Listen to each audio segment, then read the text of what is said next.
So many little things. Skepsis says, good morning, Drifty and T, and good morning back to you, sir. Good morning.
This music brings back so many memories of playing it on the Nintendo, like 20 years ago.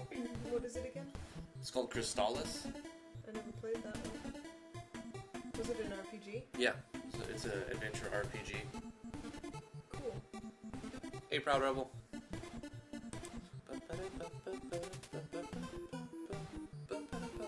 You can't hear it though. No. I got the headphones on, that way it doesn't bleed into the microphone.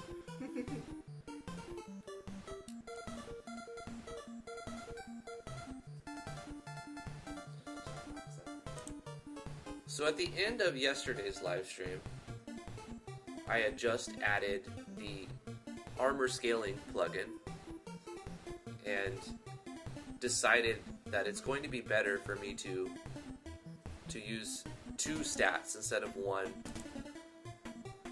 for the defense. Instead of just having endurance, I'll have a resistance stat. So I'm going to go into my types.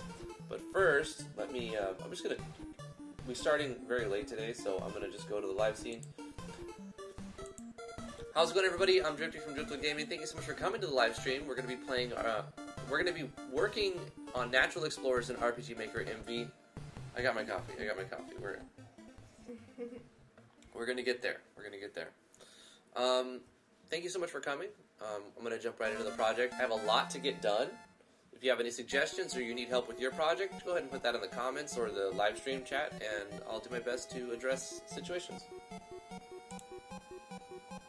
But what I need to do is turn the snare down in my headphones. Specifically, is just playtest again. I need to go through and do the whole battle system, or like play through the entire thing again. This time with armor scaling, and hopefully I haven't messed anything up with our parameters. And at some point, like it should be hard, it should be challenging, because I'm playing through with just a white shirt and 1 weapon. So the player is going to get the chance to get a headpiece, or craft it very early on, and upgrade the body armor. So because of that, and also different ways to upgrade the weapons, because of that, the player will be stronger than they currently are through the playtest. So, because it was way too easy before. It's been way too easy.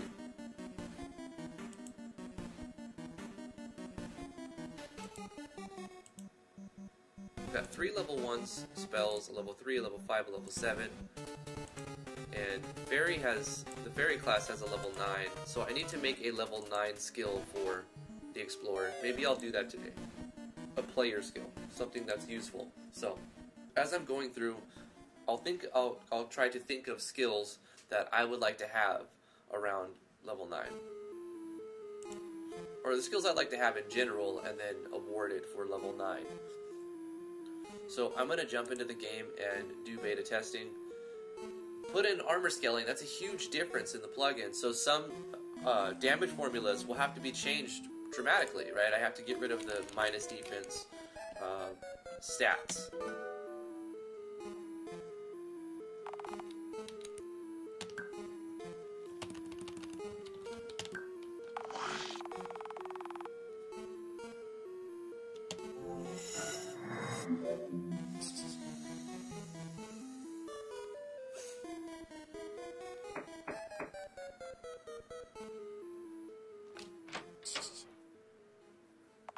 Good morning.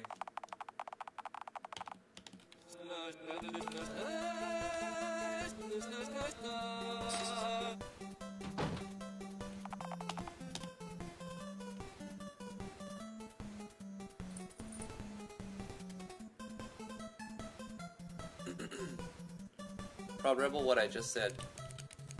I'm gonna do some beta testing. I just put in a new plugin. I mean, it's not new to the world, but it's new to this project.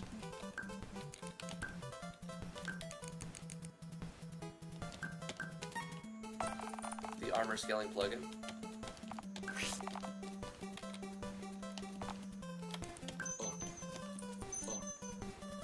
Sir Pots and Pans, how are you doing? Another day, another tutorial, he says.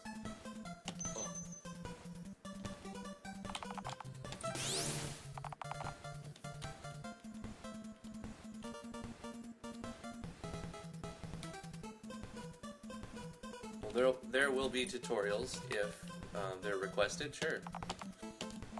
More or less, I'm just going to try to get as much done on my project as I possibly can. I don't have a ton of time today. I started late.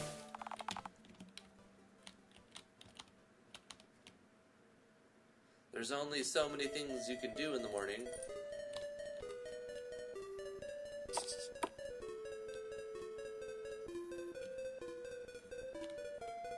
I feel like we should see what the traveling merchant sells before I purchase the farm or the docks.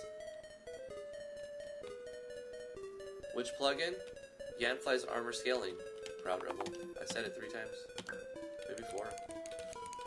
Raw fish are up for sale, so let's get 10 of those.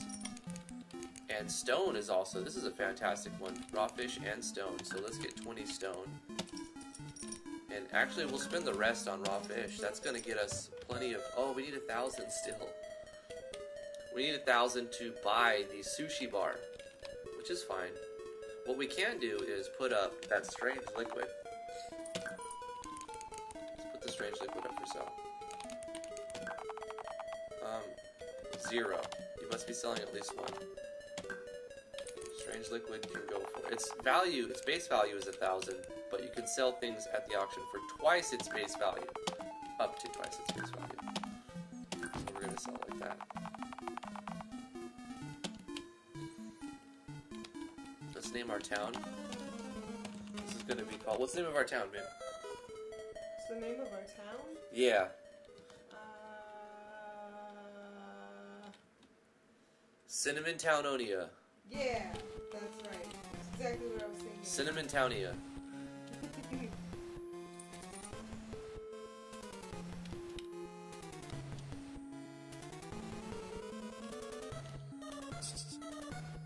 Hey Ahmed, how you doing? It's been a long week for me. You can't wait for Friday. Well, it's good to see you, man. Hope everything is going well. Let's rescue the seed vendor and get some plants going.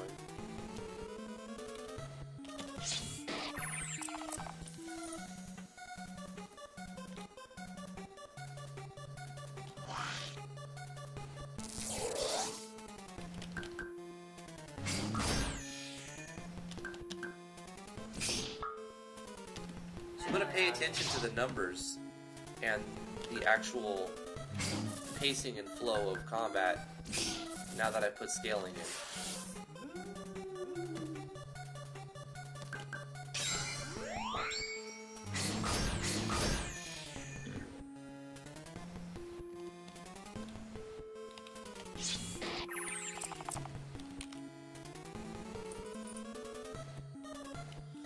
Name one of the monsters Proud Rebel. I think I could do that.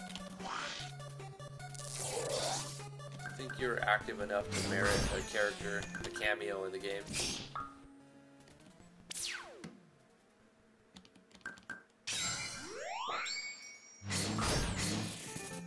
We're landing that weapon unleash.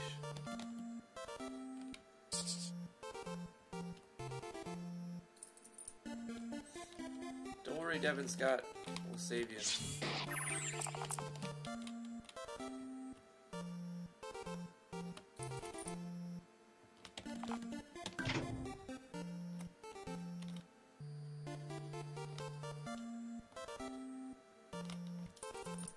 But first, we're gonna get the shroom. We've saved the shroom. We're done here. I'm just kidding, Devin. I'm just kidding.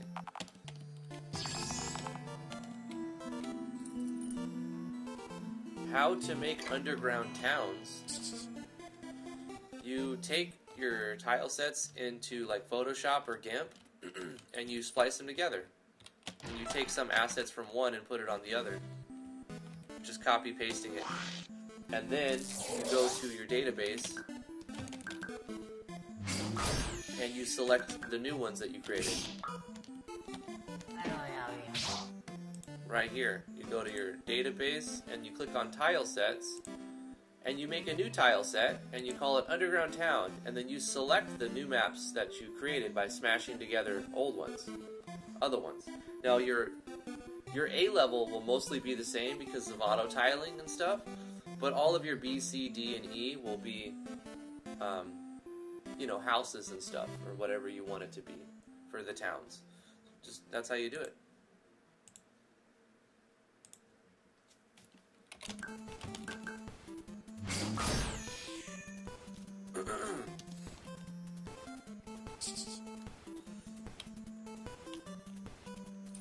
It said, would be interesting if you could add optional party members. I was thinking that too. I think I talked about that once or twice. For example, you can go to the port town and find a merchant who would be willing to sell you an exotic animal, which would join you.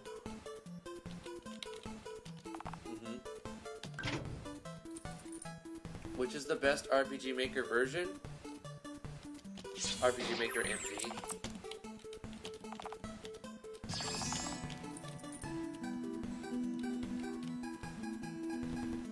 So we got the Seed Salesman and we got the Tinkerer, so we have item crafting now, this item synthesis.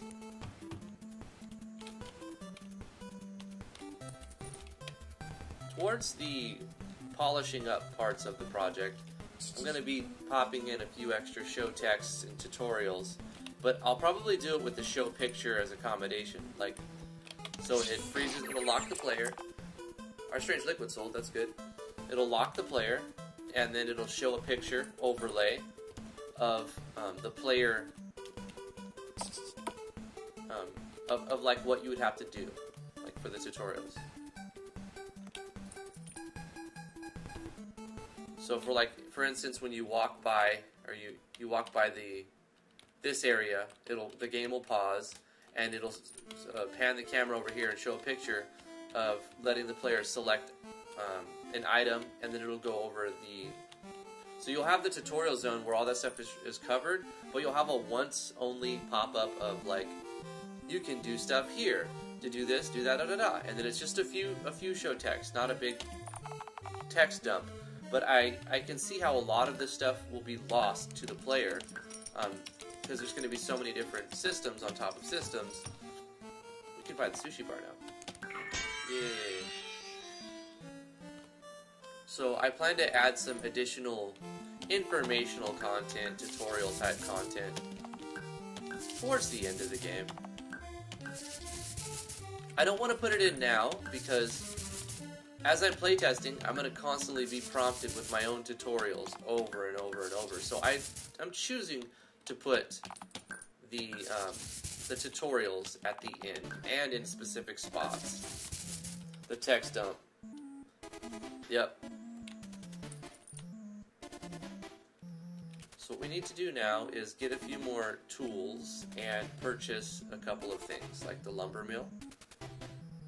We got to start racking up lumber. and we're going to need diamonds if we want to continue to mine, or continue to do the dungeon, because you need the diamonds to craft. You need the diamonds and 1,000 coins to craft the keystone, which lets you enter the randomized dungeon.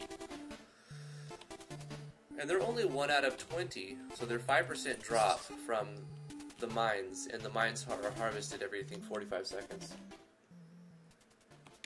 Senpai, don't notice me? What's up, Royal? How you doing? Did I miss you saying something else? Nah, that was the first time. How you doing, Royal? How's your day going? Guilty Slug chimes in. I just noticed when you leave the room where the seed salesman's cell is, I think you're directly on top of the respawn enemy. Yeah, that is true, Guilty. That is. Should I change that?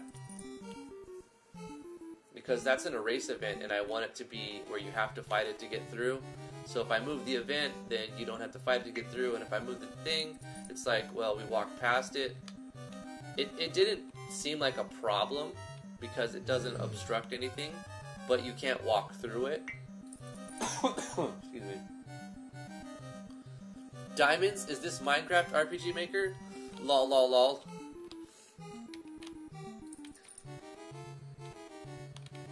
That would be cool if you could make like a Minecraft game in RPG Maker where you have like destructible blocks and you could like craft your own houses and stuff.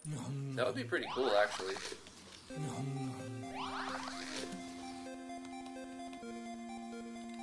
Okay, what else do we got over here? Let's try to sell stuff.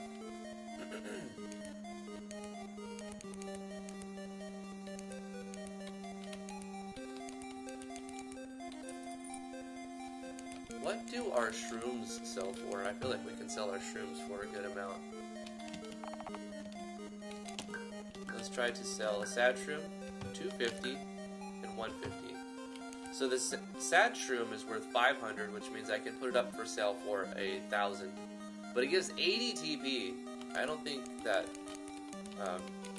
you get enough for selling it. It's definitely like a good item to have. So even though I distribute them all over the world, they're not obtainable by any other method except for the random loot when you do the dungeons. So they're common at first when you're harvesting them, but then they become just as rare as some other items. Bruh, sick icons, dog. Thank you. I made a lot of them myself. Some of them are VX Ace icons that have been converted into MV size by Yanfly, and I use that. Okay, so we have food rations being created by the fishing docks. We'll eventually run out of fishing poles, but we already have I think I bought a bulk amount of raw fish.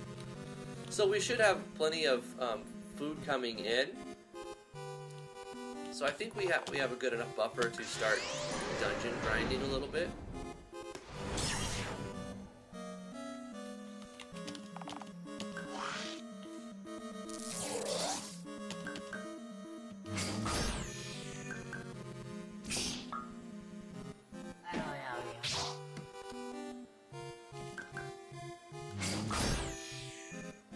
Armor scaling seems to make things a lot better so far.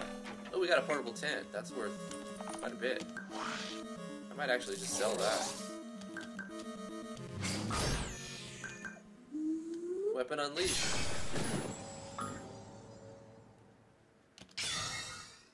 That definitely scaled the weapon unleashed down. 8 granite's worth 1,000. We're getting some good RNG on this playthrough so far. And our attack stat isn't bugged because I added an unnecessary plus. Wow, another weapon unleashed. Shouldn't happen this often. Just getting lucky, I suppose. I think it should only be 15% chance to happen. And it happened twice in a row right now. Did we get the same room randomly generated twice? Let's do some healing.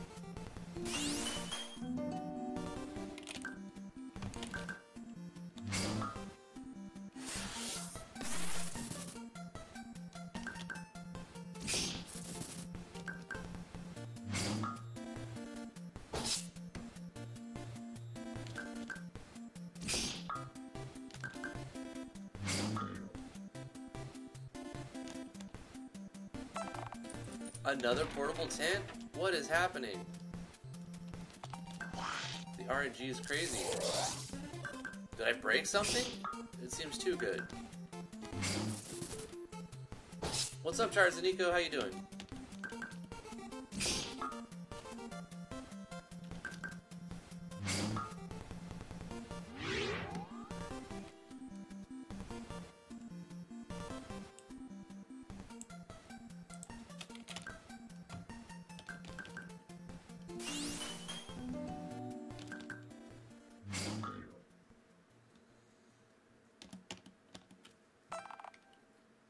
Fresh carrot? Yeah, that sounds more like it.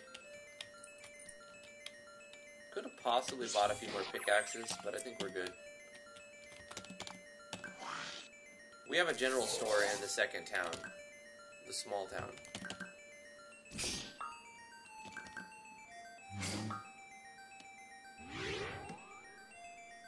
Oh no, she's entangled.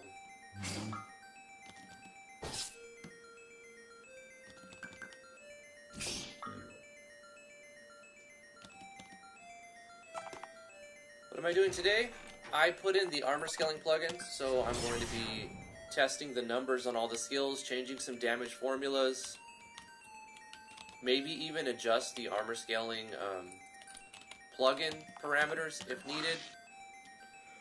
I thought I was going to be able to just have a solid balance without it, but after extensive beta testing, I decided that there's too much of a variance, and I need like something to bring down the damage on the high numbers and something to bring up the damage on the low numbers. So I decided to put in armor scaling. I had it in the project, I just had it turned off, and I'm like, well, when I need it, I'll put it on, I'll turn it on, and I did that yesterday at the end of the stream.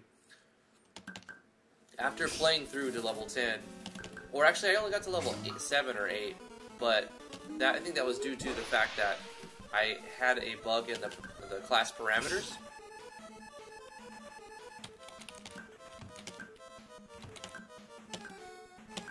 So my attack stat wasn't working right on the main character on that playthrough, but I fixed that. It was a simple typo where I had a plus, so it was like ATK equals level times 10 plus, and that was it.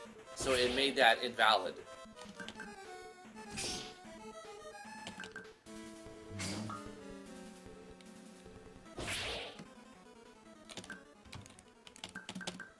So at this point, we're getting under-leveled now, which is intended.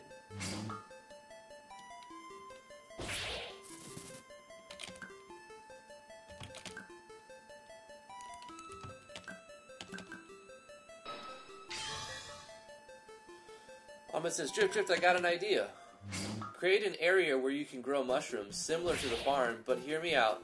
Create a gigantic Smurf's house and call it the Mushroom.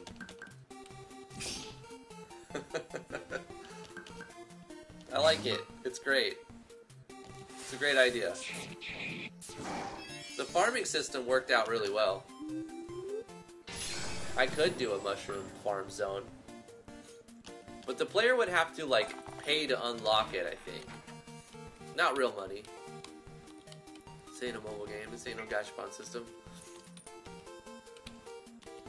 We would make the player earn it, you know, somehow in the game. I don't want to overwhelm the player with too many things at the beginning, but I want them to have a lot, feel like, oh, there's a lot you can do in this game. But then you slowly get more things. So the deeper you delve, the more you get.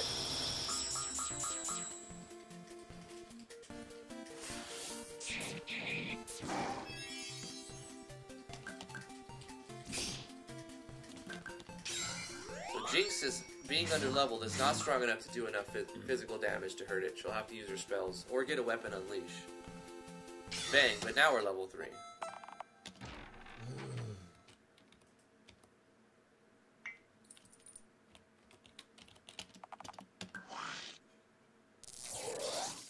The Mushroom. So we'll have to get like a mushroom NPC and have him like you'd have to hire him to build the mushroom or something like that, or maybe he owns it already and you have to pay to for him to let you operate it or something like that. That was the end of the Crystallis soundtrack. I'm not going to repeat it. I'm just going to go on to the next soundtrack, which is somewhere in the middle of the Octopath Traveler OST. So hopefully you guys enjoy that.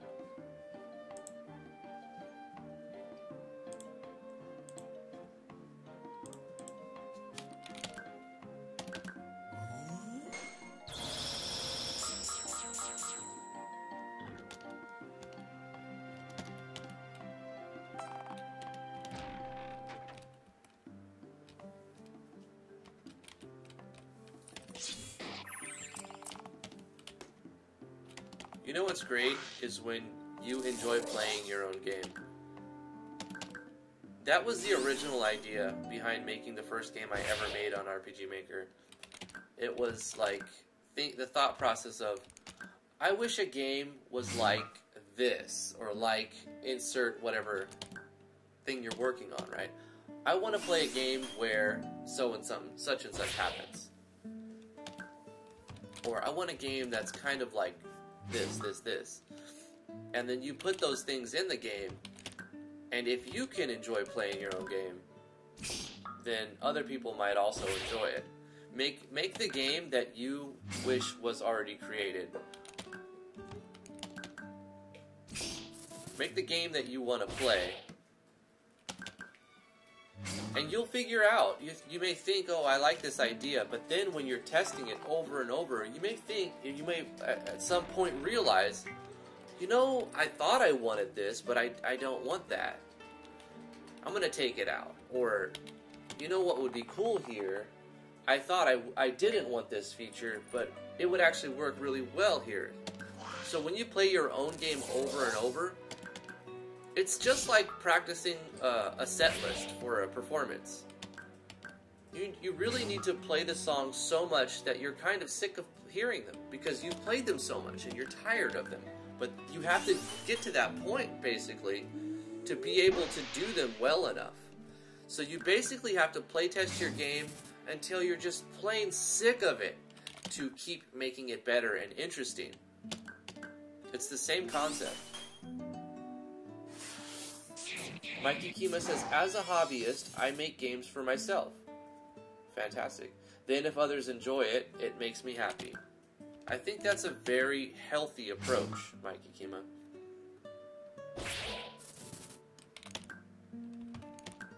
We're under no illusions of grandeur, and we're not holding ourselves up to some crazy standard that, you know, can't expect to reach certain levels where you have 100 people working in a studio to make this happen over several years.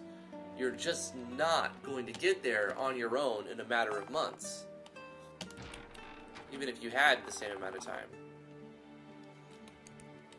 Now that's not discrediting the capability of the single person, right? Because I've enjoyed games made by one person more than games that have been put together by huge 200, 300 people studios over the course of years.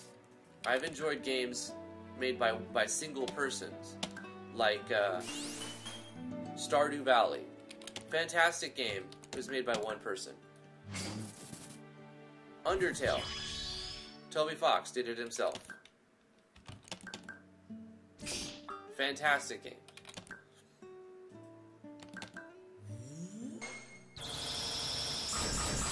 Guilty Slug says, how much self-restraint did it take to not call the outmaneuver attack outfox? You know, Guilty Slug,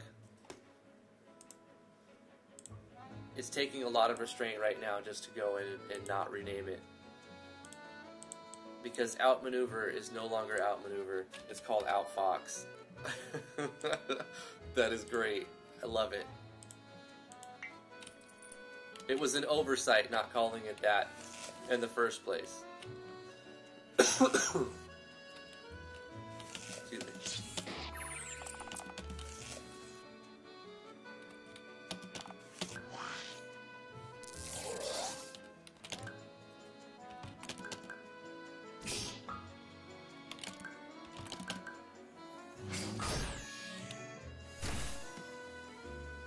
That's another reason why I like live streaming this. You guys have fantastic thoughts. Not all of you. And not all of our thoughts are fantastic. Not every person who says something is a fantastic thought. But quite often, there are fantastic thoughts.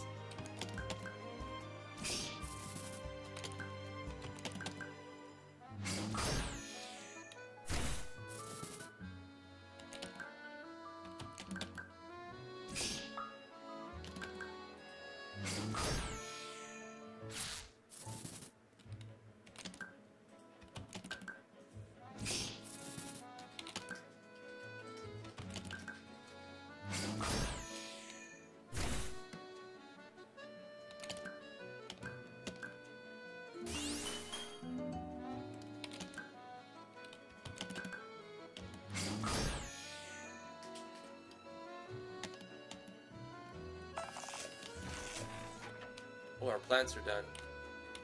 So if we were to go back to town, we'll be able to get some experience for leveling up. Or some experience and potentially level up. Because you get experience for harvesting your plants.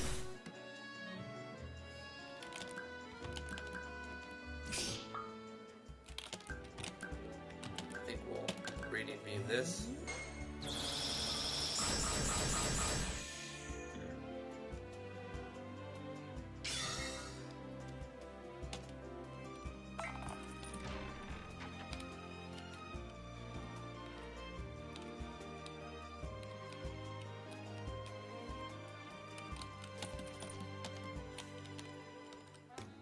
It says, this is why debugging is the most tedious part of video gaming. Even filmmaking requires editing and deleting scenes. Absolutely.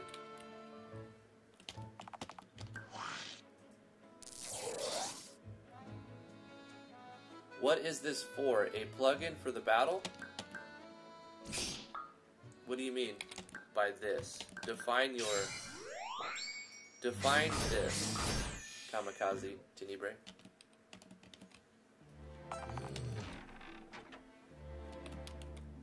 What I'm currently doing on stream. This is for finding bugs, testing the newest plugin that I added, and looking for skills that need to be nerfed, buffed, modified in some way. I want to see if this skill is still bugged.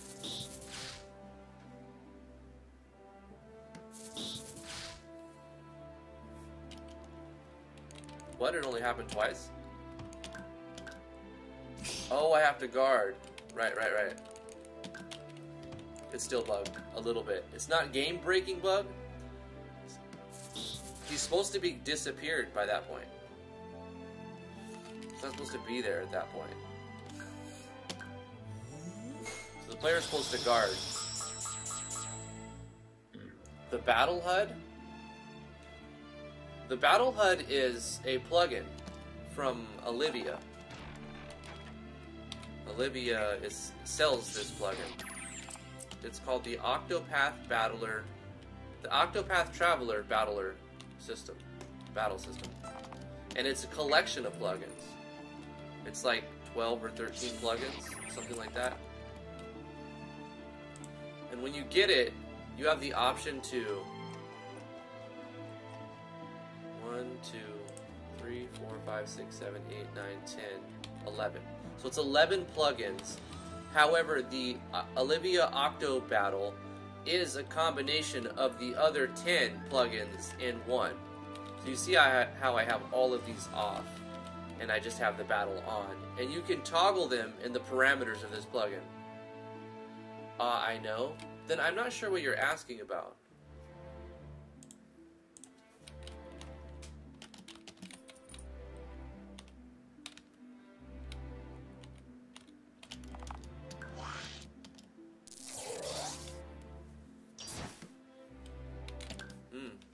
Better heal.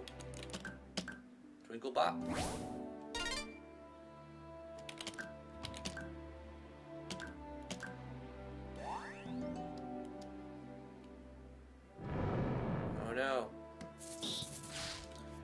hit twice, and then we have to guard or heal or something.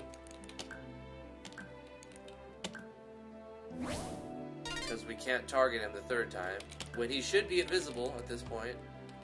See, we can't target him, the enemy.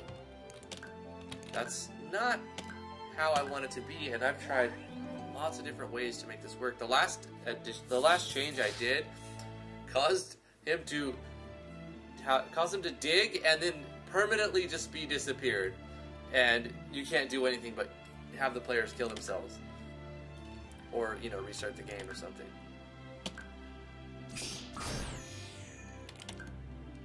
Why did he get poisoned? Why is that happening? That shouldn't be happening. I think it has to do with the battle system.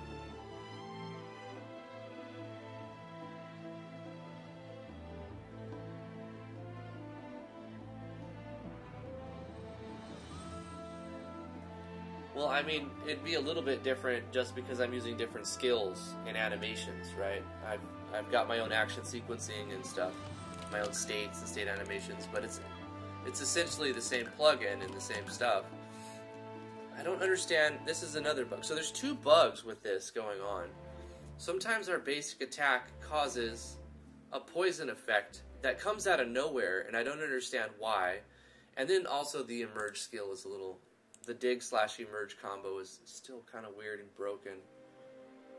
That shouldn't be happening, game dev in a nutshell. That's so true.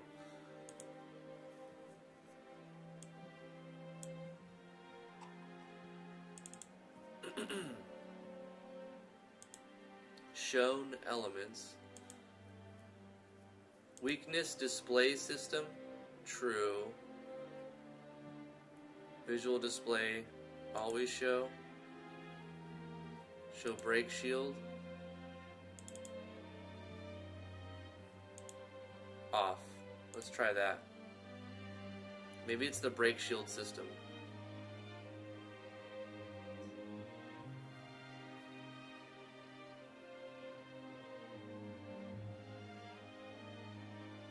Show states, yes. Small weakness icons, yeah.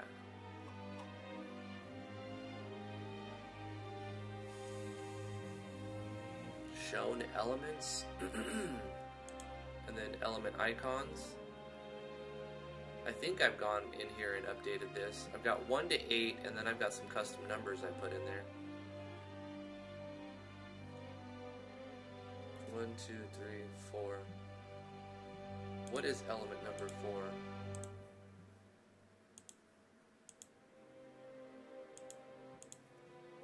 Thermal, which is using 5. This one, okay.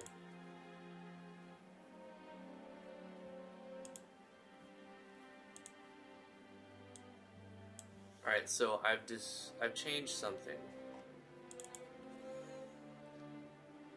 I turned off the show break shield.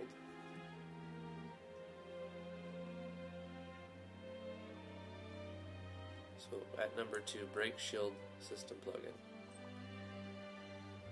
These features create a new mechanic called a break shield. Actors and or enemies can have them. Whenever a battler is struck with an elemental weakness, their break shield is reduced by 1 unless modified by a note tag.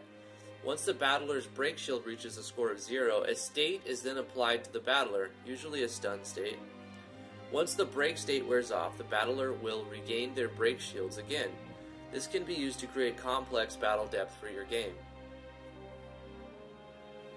I think that's what's happening. They're getting hit, and then the break shield is coming in, and then they're getting poisoned, which is not what I want at all. The mechanic and the idea of it is great. It's just not personally what I want to use in this project right now. So I think by just turning this to false. Oh, here we go. Break shield system off. Yeah.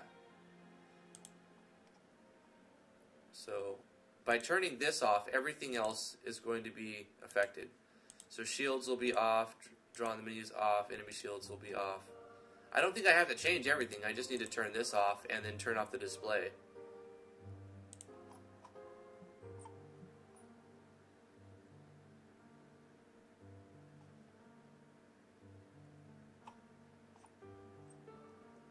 boost point system.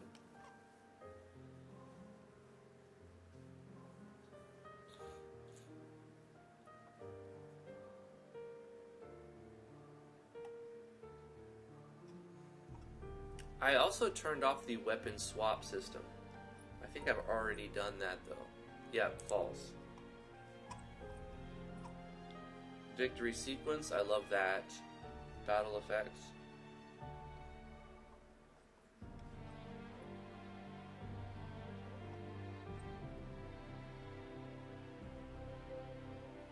Right. Okay, so now we should have some changes, some fundamental changes. I wonder if that battle system is causing a problem with the emerge dig combo. Probably not. It's probably something else in the buff state's core note tags. Ahmed says, Drift, consider adding a boss that loves to call reinforcements constantly. Currently playing Etrian Odyssey Nexus on the 3DS, and this one boss just keeps on calling its cronies that buff and heal. I have that at the beginning. There's an optional boss at the beginning of Legend of Driftwood, available at driftwoodgaming.com/games. A project I released a couple years ago for free, and I did that where the boss man will keep calling a couple of his cronies, and I used Yanfly's AI core for that.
Oh, I think I'm going the wrong way.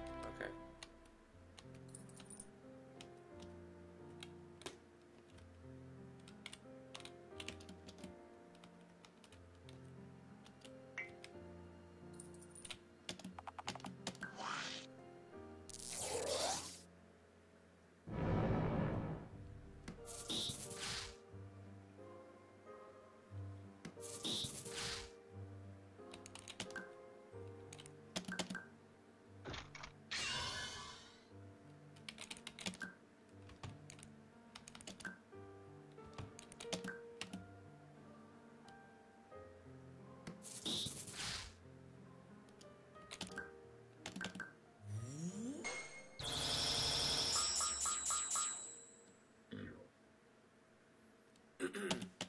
So it's not a game-breaking bug anymore. It's more of like a weird, why does this happen bug. But once you learn that you can't attack on that one phase, and I mean, unfortunately for the player, he also doesn't attack you on that turn. The only thing I wanted to happen was there was an emerge a single time, or even a double time would work fine. But when he does come up for a merge, if he's untargetable, I wanted him to stay underground and be invisible.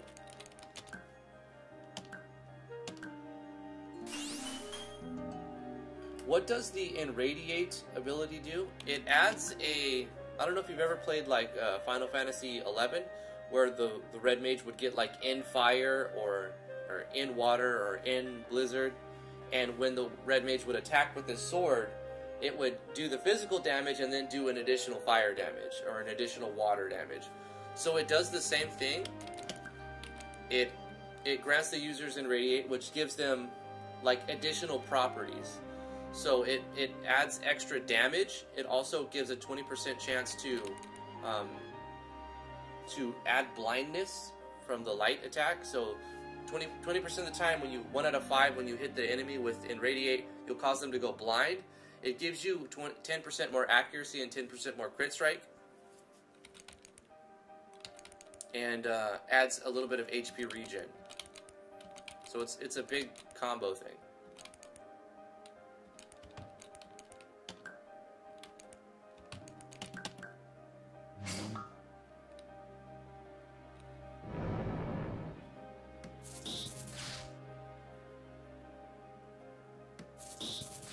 You're playing Smash Bros. Ultimate?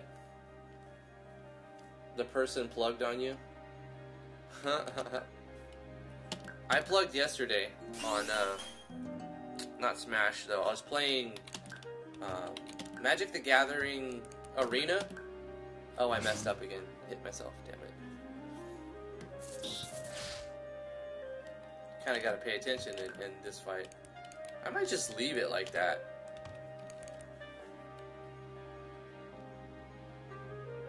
Causes the Enlightened buff.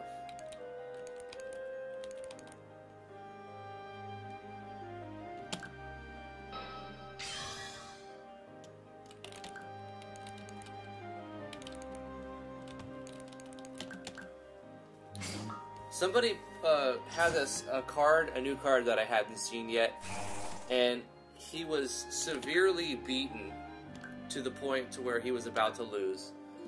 And I had a bunch of life-stealing vampires, lifelink and whatnot, and they were all like, I just put a card down that gave all my vampires a +1/+1, so I had like 5 or 6 2/2 vampires, and this guy played a card that I'd never seen before that said all non-pirates take 2 damage, so it wiped my board of like my six vampires,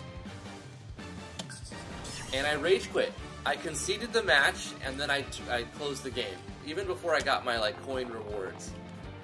You know, I was like, play 5 more white cards and you would get like 750 coins or something. I don't know if you played Magic the Gathering Arena. It's pretty good.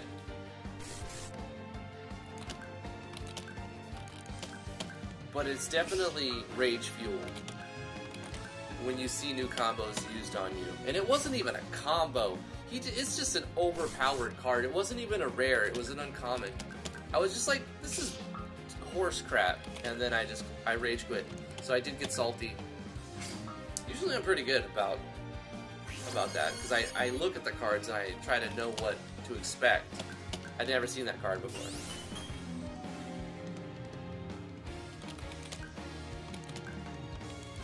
I'm gonna use an orange to get some MP back.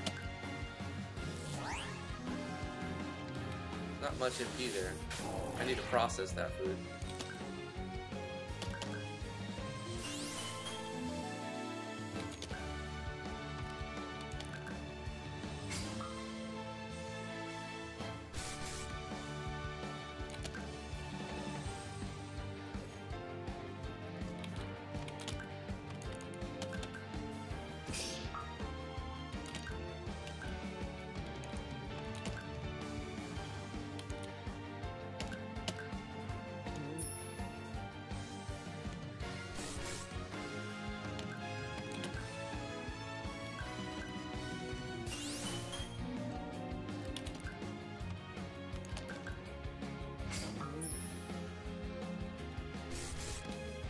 You can see now that I have Irradiate on, when I attack, it does 2 sets of damage instead of 1. I should have processed my oranges. It's fine. So they give me like way more MP. So let's attack, and you'll see that it does an additional animation and 2 sets of damage. I did 80 something damage and then an additional 30 light damage. I think I called it radiant damage, something like that.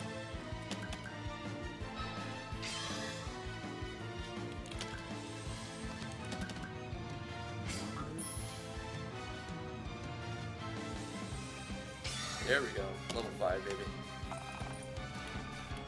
think the things that I'm fighting are either level 5 or level 6. They might be level 7.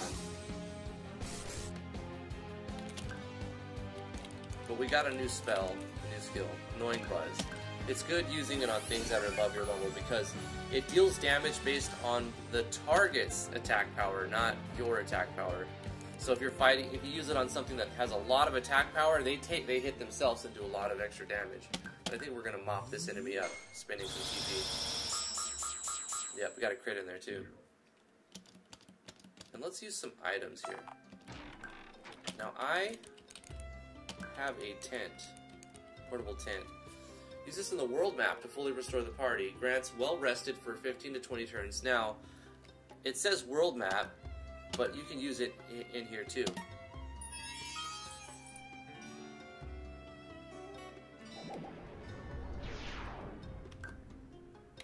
So I'm gonna just change the description of that. Because why not let the player use it? Why do they have to be on the world map for it? That doesn't make any sense. So portable tent, it's an expensive item. Like, you do well to sell it. But if you're going to use it to get all your MP back and get well rested, use this to fully restore the party. Simple enough. Recover all your HP, all your MP, grant the state well rested, and call a common event that does like the you went to sleep and come back type thing. The fade out. Fade in thing. I mean, it's worth 2,500, so you can put it on the auction for 5,000. But once again, it's very strong. I want to make sure that I didn't put it for usable in battle. It should be menu screen only. Yeah, okay.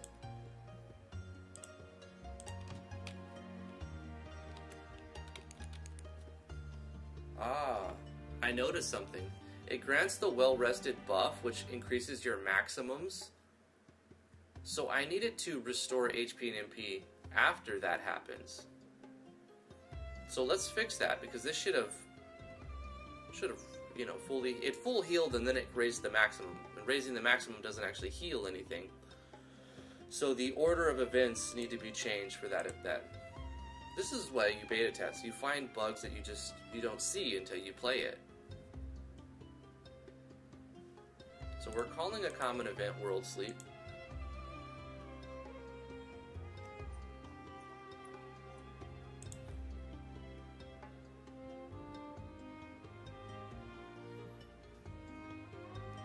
I believe it runs them in order. So it recovers, then adds the state, and then calls the common event. What we should have it do is fully restore, call the common event, or add the state, call the common event, and then recover. Actually, we can just do the common event first. They go to sleep, and then boom, they get the state, and then we increase max HP, max MP. So just changing the order might, I think it reads it linearly like that. If so, I hope it does. If so, that'll fix it. If not, we'll notice next time. I think I have another one, so I'll use it just for the sake of science.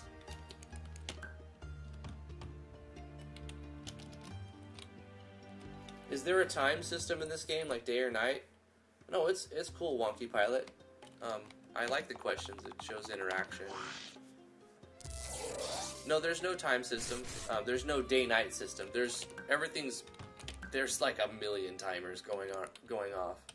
So there's a ton of timers and time systems, but there's no like day-night cycles, which I feel are just overplayed and unnecessary.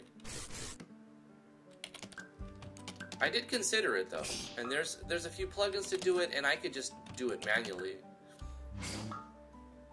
And I even have the tile sets to do it. Like, I have the nighttime looking tile sets, but 2 reasons. I don't like running around on dark maps unless it's a cave type thing. Like, you gotta have that contrast because there's so many dark caves that if you're out in the daylight or you're outside where it would normally be bright, you want to take advantage of that brightness because you want the contrast. Otherwise, you're going to have a dark dungeon. You're going to be in the caves where it's dark. You're going to be in an area like the woods where there's lots of fog of war, and then you go outside in the world map and it's dark outside, like, it's just not going to have a good contrast. I want to, like, have a beach scene where it's always bright and sunny.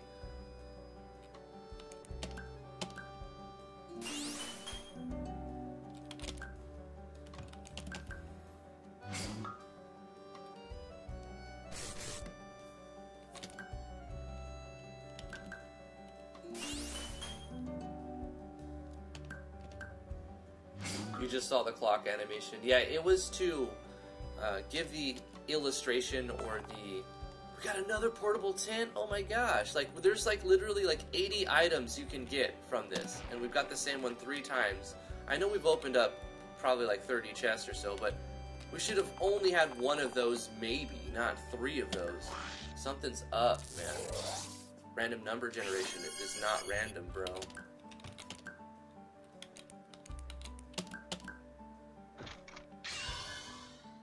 Hey Flash, how you doing? What did you miss since the last episode? Well, at the end of the last episode, I put in a plugin to try to rebalance the game, and it seems a lot better. It's definitely a lot better. It's still a bit easy, and considering I'm going to add new weapons and armors to increase the player's power, I need to ramp up the difficulty a little bit. However, I want the game to feel a little easy and accessible at the beginning. So we'll start the game easy. Ooh, that critical. That was a skill, the annoying buzz skill, which uses the player's own attack power. And I think the spider has a very high attack power, more than its own defense. And it landed a crit. So that was vicious. And that was kind of satisfying, I'm not gonna lie. That felt really good. Because these fights, some of them were a little bit underleveled. Let's see if we can land that again. We need more TP. Actually, what we'll do is...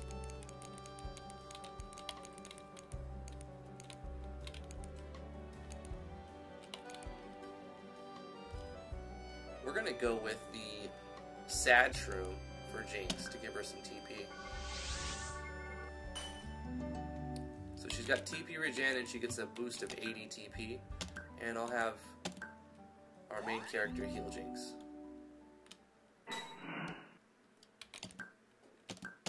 Get that crit. Get that crit. Oh, no crit. But still, it confused and did a good amount of damage. Oh no, Thirsty Bite does... You see how much damage that did? 456 on a max out of 756.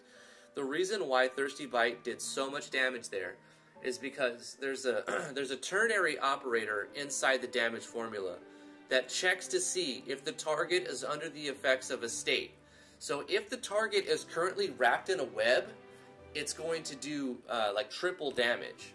So it would normally do like 1 to 200 right there, but it did 450 because it started the battle with webbing us. So we're wrapped in a web, and then it does the Thirsty Bite that has the ternary operator inside of the damage formula. So there's a lot of subtleties in the skills and strategies. There's a way to remove webbing. You can use Isnusna. I don't know if I have it yet, but it's the skill called Isnusna. It's a play on Asuna. Let's use Double Wave. Oh no, we need to heal. Let's heal Jinx, because if he does Thirsty Bite again, she's dead. Chomp. That's fine.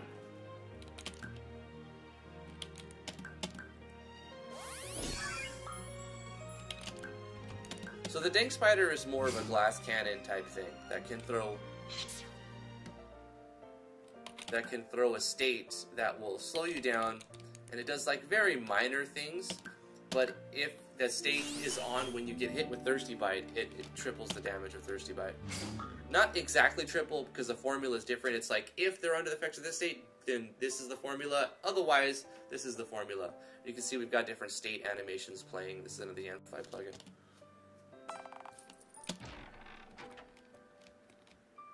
Dank Spider, yep. It's a Dank Spider.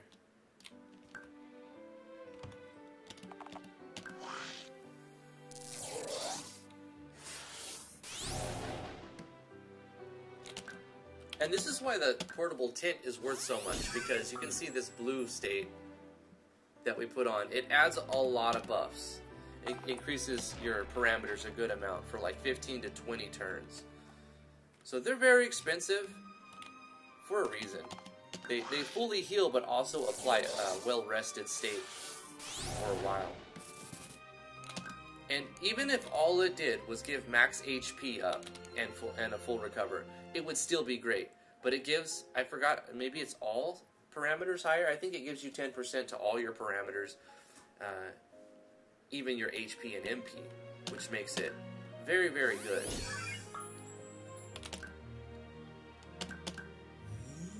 So we're under-leveled and still competing because we're using items.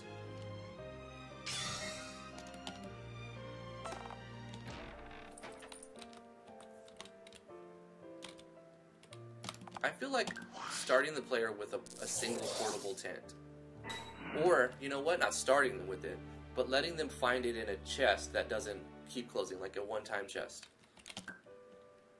I'm going to do that because it's very cool. So I'm going to do that now before I forget. We're going to add a one-time chest somewhere. You know what? In this little area, we need to make a map. Let's create a new map real quick. And it's going to be placeholder. I'll make it better. Town of Beginnings outside. This is going to be Tent Village. Display name. Encampment.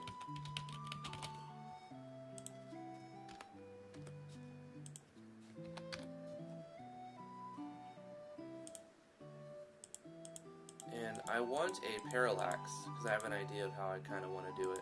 I don't have the asset I want. And I'm going to do a placeholder real quick. New.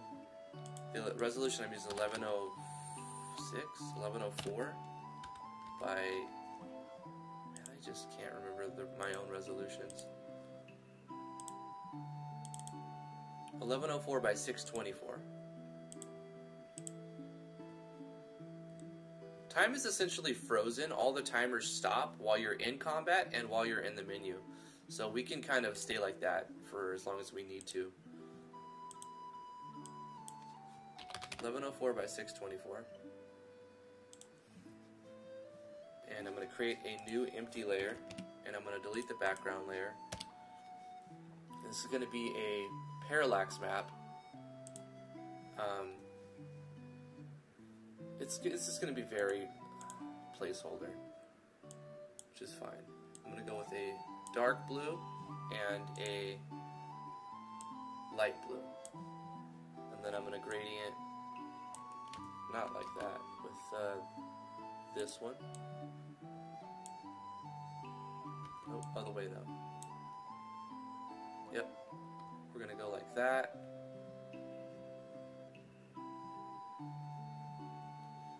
And then the map would be somewhat like this. So we'll have like some sort of mountains on the side. I don't know how to draw mountains really, but we're gonna try to. We're gonna Bob Ross this up real quick.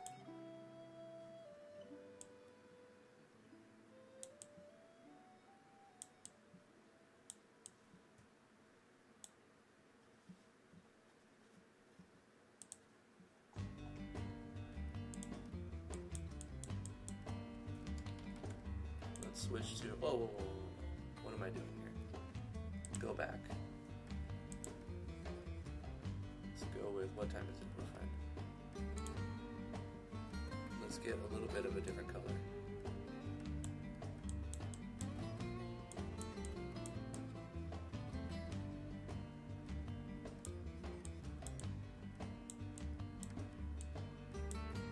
Hold on, gotta undo a little bit.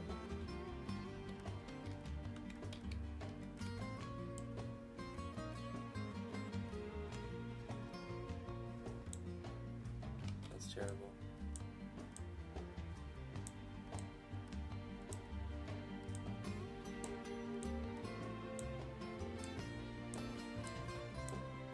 God. Why am I so bad at this? It's okay. don't get better by just saying you're bad at it and never doing it. I want to tell you a story about a butterfly. It wasn't always a butterfly though. It was a caterpillar.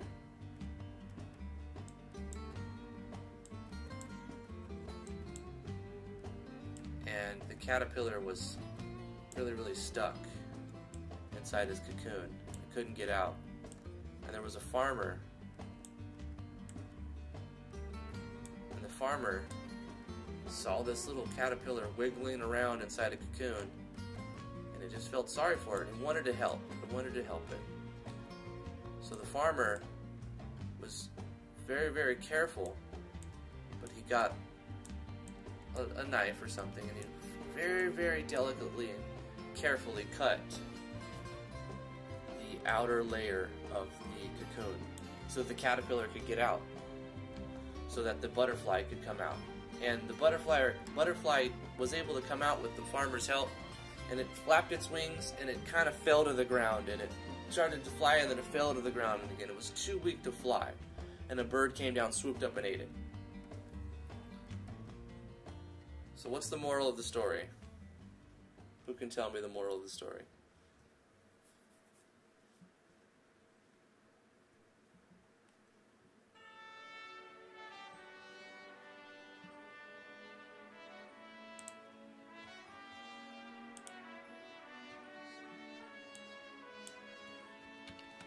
Let's lower the saturation and kind of raise the brightness maybe.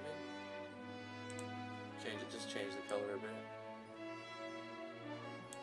No, it needs to be lighter to follow the theme.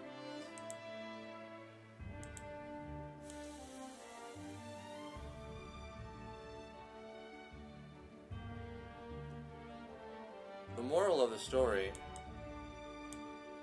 farmers shouldn't care about bugs. Exactly. Sir Pots and Pans got it.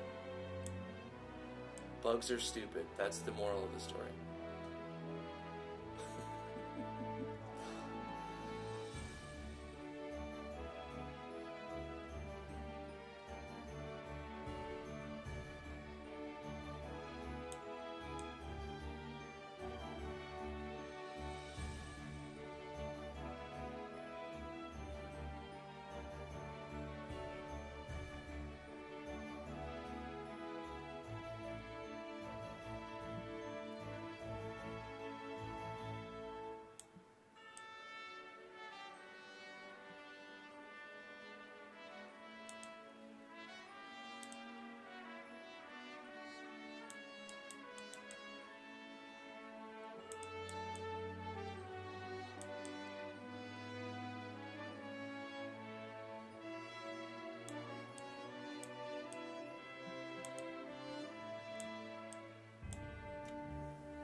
size.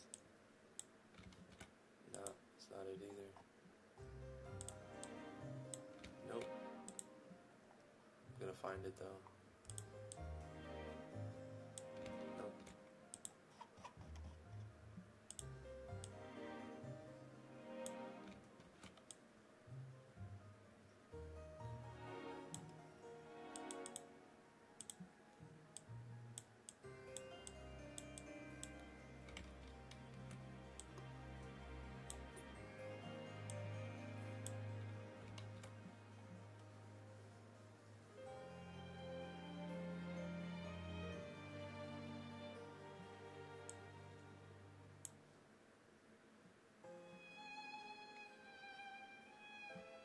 Those are some terrible looking clouds. Maybe if I use like a smear tool. Blur. Wait, where's a smear tool? I think I have one of those. Smudge. Yeah, there we go.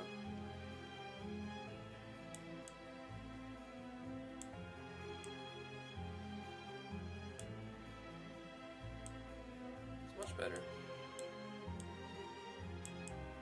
And then I can change the size and then smudge this down here a little bit too.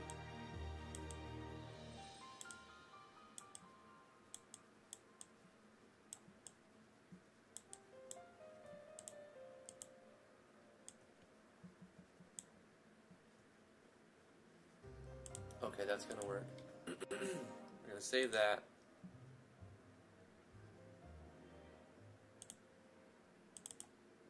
Backgrounds. It's going to be 1104 by 624. Cloudy mountains. File save as a PNG. That's what we need. And then I'm going to go to Game, Open Folder, and go to where I saved it, copy it.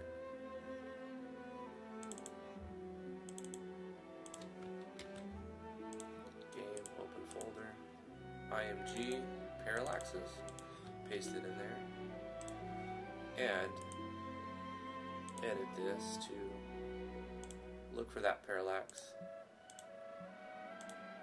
We've got it.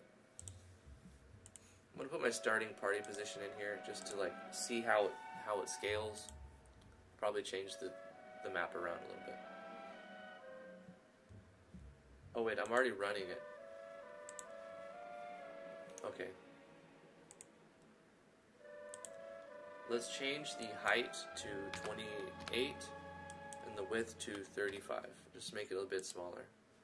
Like it looks funny here, but it should stretch it because of the plugins I'm using. It should just be the one image stretched. In fact, it's too tall still. Edit this. Let's go with like 22 height and then 32 width. And we're essentially just going to have the world map looking tiles. Something like that.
couple of these.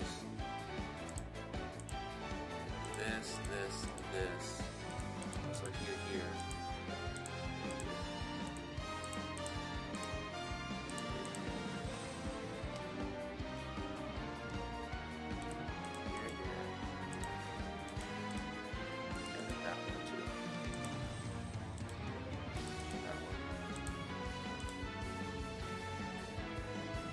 That's fine.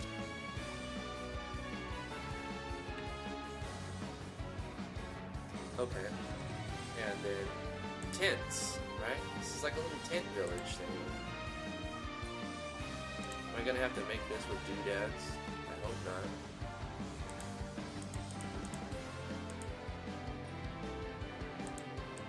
I mean, I have room, I think, on some of these tile sets I can put stuff down.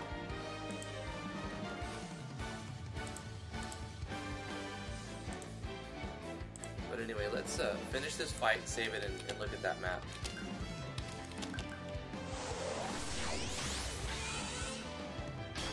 Yeah, it's placeholder, but I still want to, like, I'm gonna have to look at it for a while, so.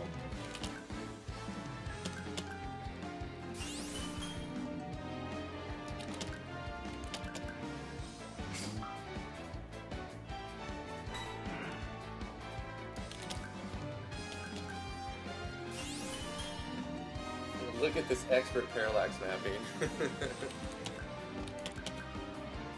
Hey Rosie MC, how you doing? Use some titanium white. Mountain is more gray, green, and white.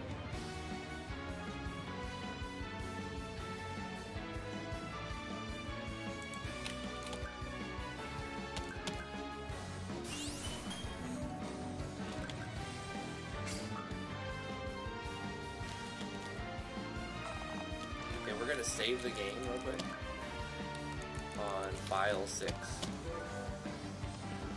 we're going to close it, and we're going to test play it right here, just to look at it in game and see what's...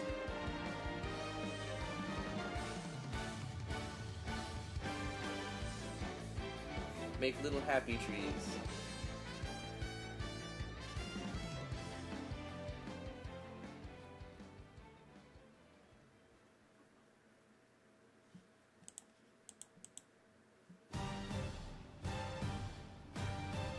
Moral of the story, multitasking.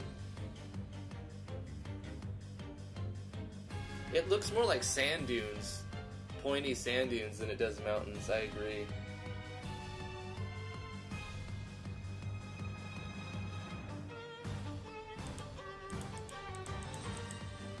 Do some Betty White.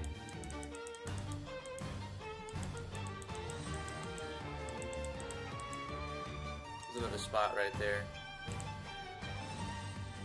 You gotta look at it in game to really find all the things.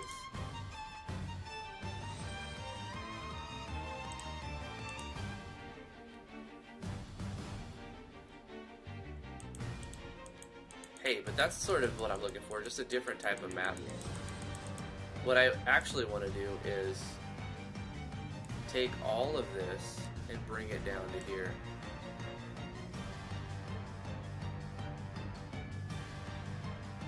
Let me undo that because I need to be on the square tool,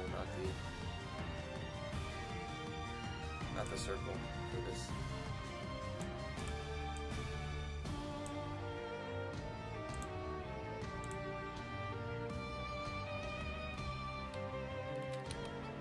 Yeah, that's more like it.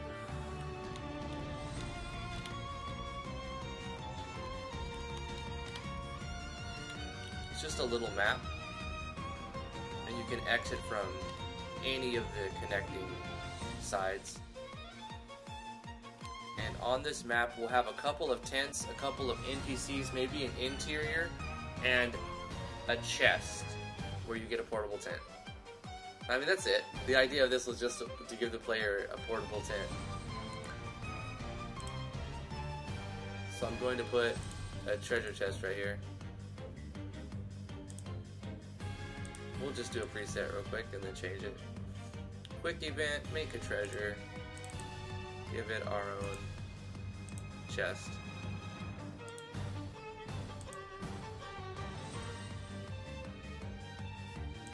it's going to give a portable tent.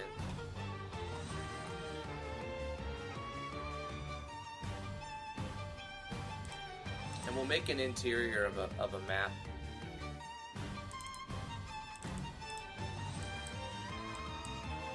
Top 0. You've obtained a portable. Actually, we'll go slash item icon. I forgot what it is, but we're gonna put 70 real quick. It is 81. You've obtained a portable tent. It'll show the icon and the tent. Simple. And I want to play a sound effect that I normally do. A little ukulele that I recorded in Audacity. Play SE.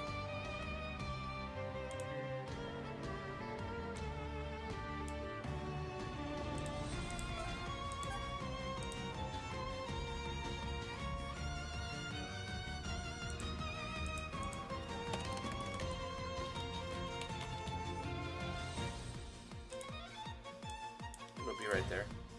Also, I'll put it at the top to draw the player's attention to the parallax by making them go to the top. And on the map, do you make your own background music? I will be. I have one track already made. And my cousin's working on some music too. So I'll be making my own background music. Absolutely. And I'll have a few people helping me with it. But I don't put it in until the very end, because I don't want it to get old. And yeah, I just want it to be... Like, there's a couple things I don't live stream, is the music that I'm going to have for the game, because I also like to have my own background music playing, or I like to have, you know, music for the live stream playing, and the last bit of the storyline, and or some of the last bit of the Easter eggs. But that's later on. It's still months away before we do that. So I like this. We'd have to come up all the way to here to open the chest, and by this point you obtain a portable tent and you see the mountains. So in here, let's place some doodads.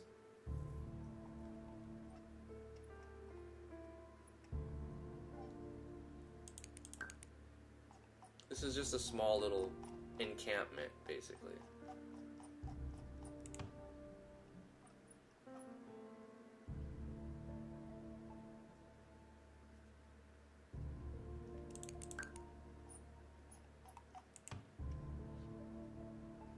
I'm pretty sure I saw it in here somewhere.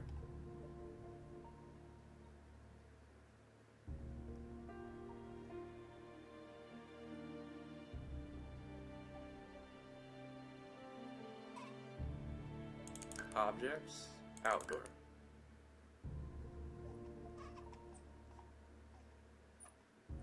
Here we go. Some tents. And we're going to press T to tweak those settings. And we're going to scale them up.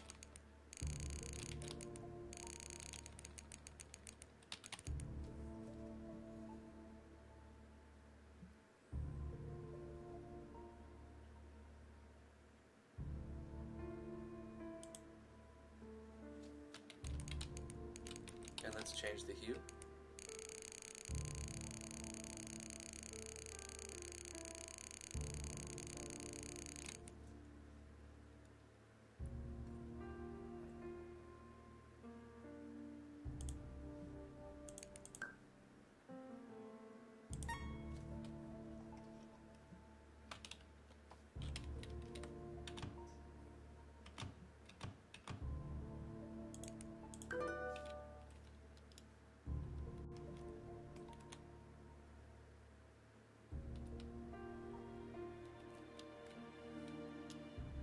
I'm going to keep it with one for now, and I'll add another one as needed, like later on.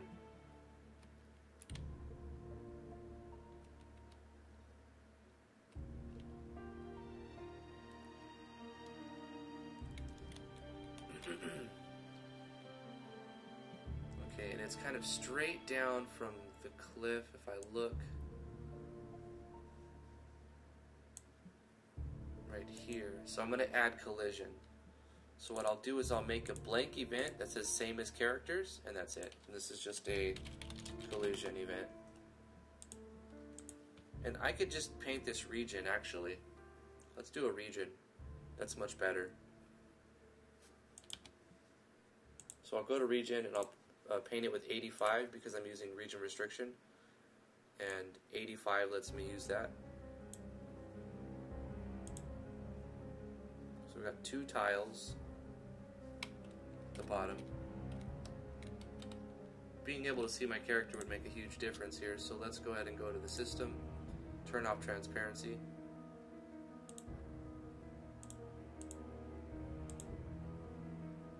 Not only do I have to turn off transparency, but I have to change my starting character to something that's visible. Let's become the toaster. Sounds good.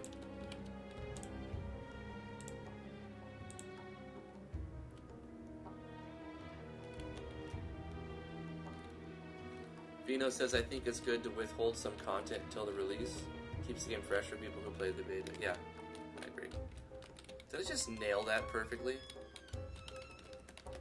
No, I meant almost though. I need to add 1, 2 more to the right.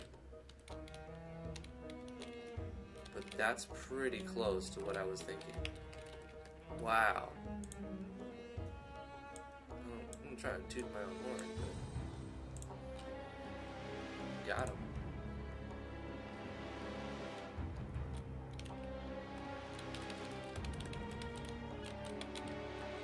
I wonder if we could just let this one... Nah, because it'll look like you're walking on it, huh?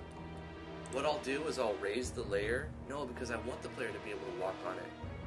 I'm going to leave this blocked off. But at some point... Let's see, is it this one or this one? Both of these. I'm going to set these to... I'm going to pet them. No, I'm going to set these to passable. So the player can appear to walk into the tent. I need to lower the layer so that the tent is not above the player. Which I do from the doodads inside the game. F10, edit the doodads, edit the one and only doodad. Change the layer to 4 under the layer. Accept that, return. Oh, but when we walk behind it, that'll be a problem. It's gotta be above the player. It's just gotta be above the player.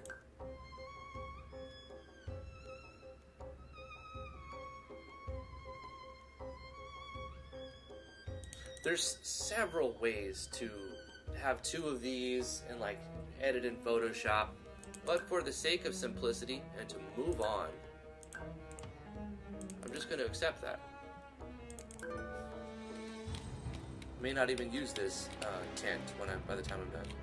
So I'll let the player go like that and go, like they'll just disappear. So I'll need it to be like that. And then on these 2 tiles, I'll do the transfer event, the zoom in, sound effect, etc. for the interior of the map. And inside the interior of the map will be like a sleeping bag or something. And an NPC. But we'll keep that thought going. We'll keep that thought going.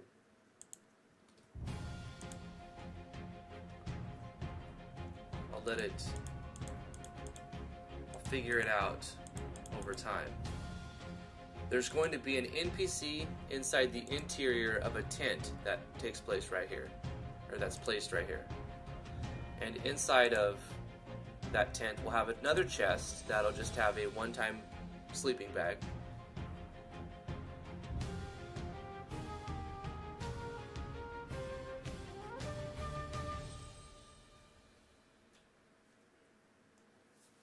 Let's become the toaster. A goal I strive for every day.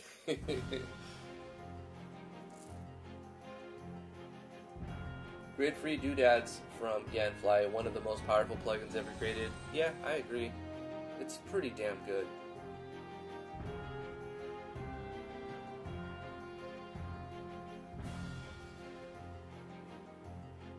oh shoot, this game has a story. It will, eventually. Right now it's just got mechanic tutorials. I don't want it to be... It's definitely not a huge story. It'll have a very basic story. Something to hold it together, but definitely not going to be the biggest selling point in this one. Maybe the next one. I have an idea for the next game, which I shouldn't be talking about. I shouldn't even be flirting with that idea. It's way too soon. Because that's how bad things happen.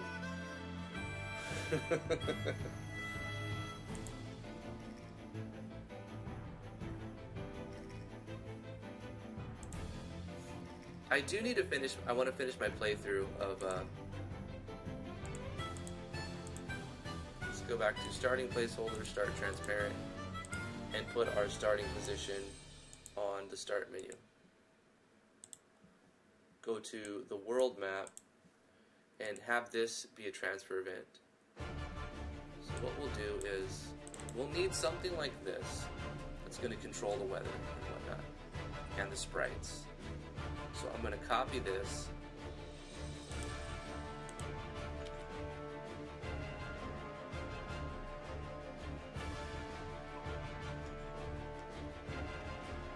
Tent village. And we're going to paste this over here.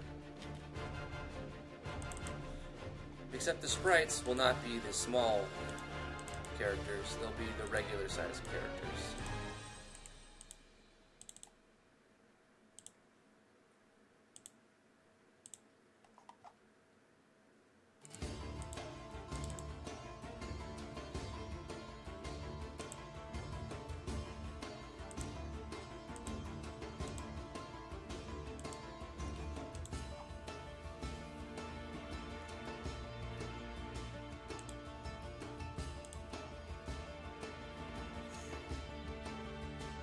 So that's the weather and the sprite change.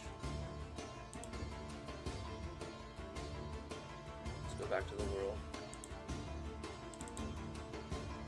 and do a mini label, common event, and the transfer zoom, and then the actual transfer event. This is placed here. Wait, whoa, chill. What happened? Let's copy this. This here. Change the label.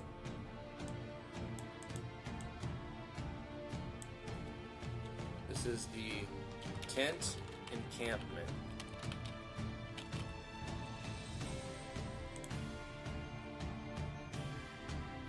And I want to change the name of the map as well.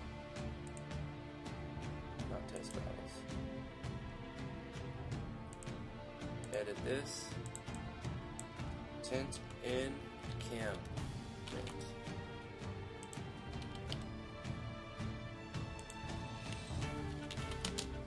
Uniformity.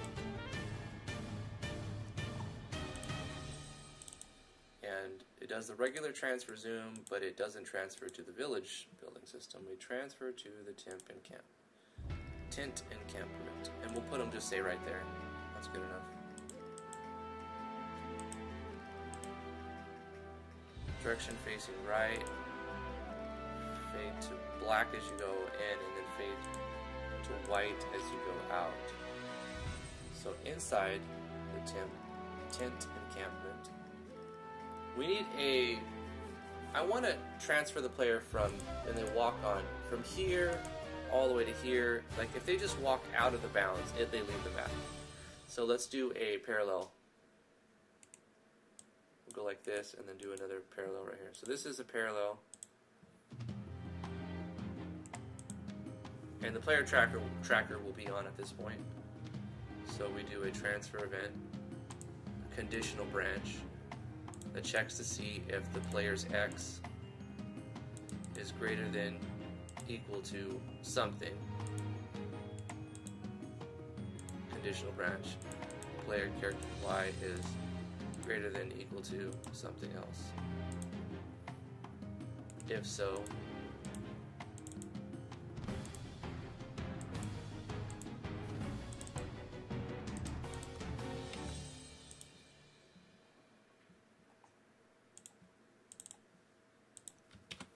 going to transfer zoom and transfer the player to the world map.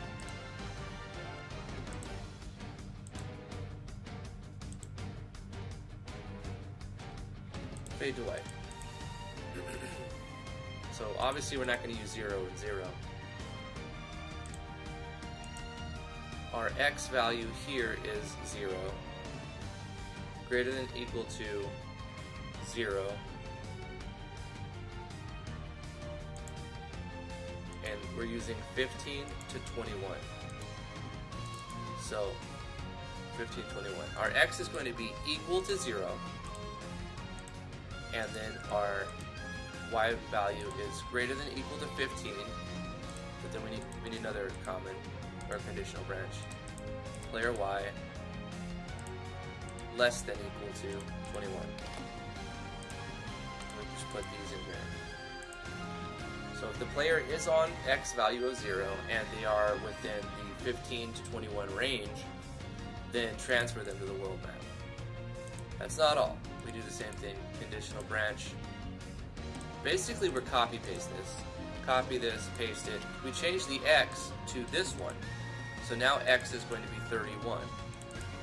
So if X, the player is on X of 31, and they're within that range, greater than or equal to 15, less than or equal to 21, transfer them the same way. Now we have to do one more, kind of copy paste this here, but now we're just going to say a static number of 21 on the Y. So we say equals 21 on the Y.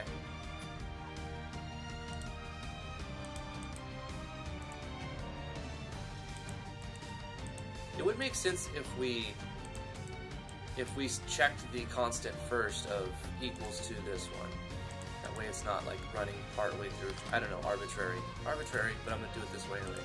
If player's Y is equal to 21 and the player's X is greater than or equal to 0, actually that's all you would need, because it goes across the whole map. So if the player's on the Y of 21 and their X is anything, actually we don't even need the second conditional for this. Simple enough. If the player is on a Y value of 21, transfer them. Easy. Do the transfer zoom and then transfer to the world. And what I could even do is have them face a different direction depending on where they came from, because why not? If they're right here, they're going to be coming out from the left. So they're going to be facing left, and they'll be transferred to right here, facing left. And if they're from here, they're going to be exiting from the right, so they'll go from here, and they'll be facing right. And from here, they're going to be facing down, and they're going to be coming out from right there. Yeah. X-rows. So the only thing we would have to do to test this is to have our player tracker turn on.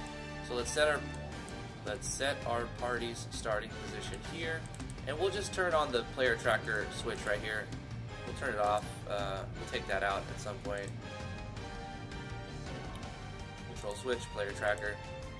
This is initialized through the opening events, but since we're going to like skip past the intro just to get here to test it, we need to turn on the tracker that runs the common event that checks the player's X and Y. We also need to go back to system and not be transparent and have somebody, we're going to be a toaster. And so we should be able to test both the transfer ins and the transfer out. So we're going to transfer 4 things. To the left, back in, to the bottom, back in, to the right. We'll have to test that first though. So that works. We're facing left, going to the left. So we go back in. We're facing down.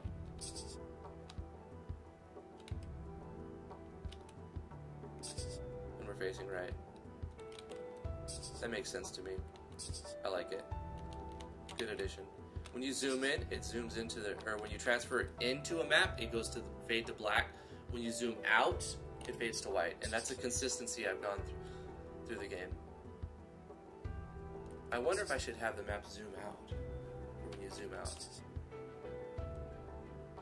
That's another thing I'll have to consider.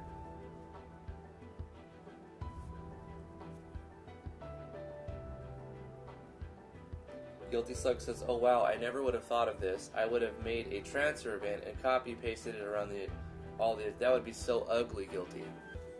I have to admit that I'm guilty, got him, of the same thing though. I've done that several times. When there's like just 4 or 5 tiles, I'll just copy paste the transfer event and I'll put the like the text for the Yanfly's event mini label on just one of them.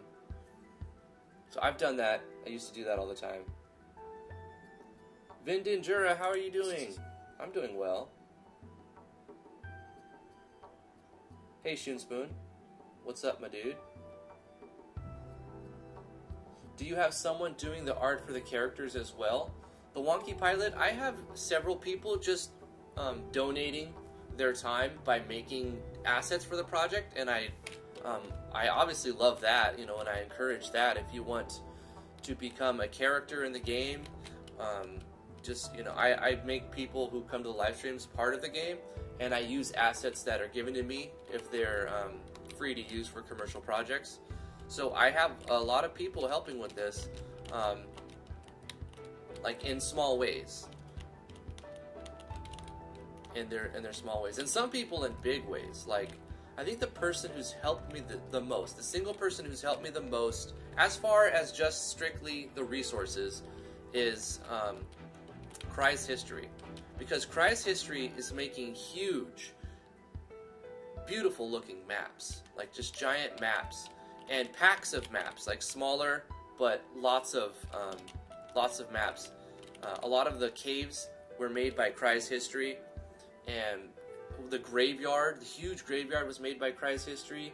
And recently, a few days ago or a week ago, Cry's History reached out and showed me the progress that they're making on a desert map. And I asking for what I would like to see, and I want to go with like a few Egyptian themed stuff. And it's looking fantastic, and I'm super stoked. Can we volunteer to make assets for the game? Absolutely, Genki. If you have an idea of something that you think would fit or look good, send me the assets. Most of the stuff I get sent, I throw in the game and I find a use for it. Not everything has made it in, but most of the stuff has. And I really appreciate it too. It helps the process a ton. It really does. It helps me get the project out, and I can spend more time answering people, because the game is still making progress, because the people are helping me with assets, and then I can help them with tutorials or just random questions.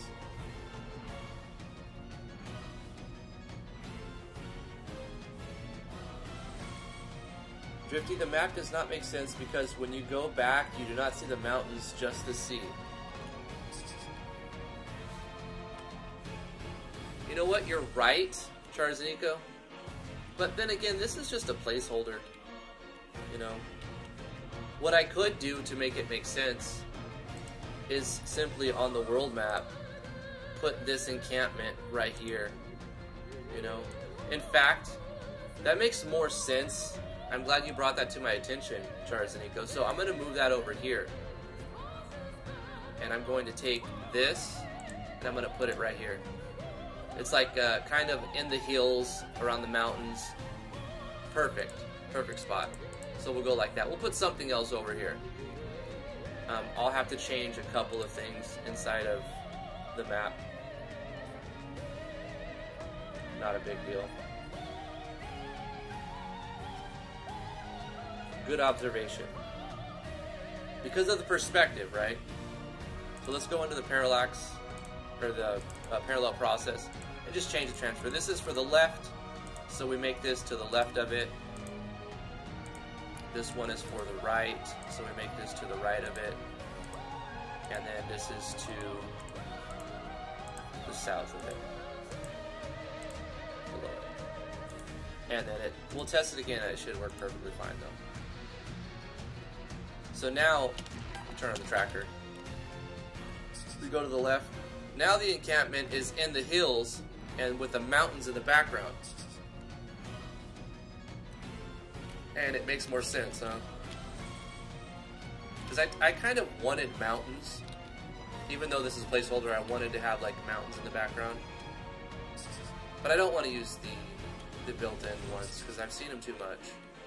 And they look good, but I've seen them too much, and they don't bring me joy anymore.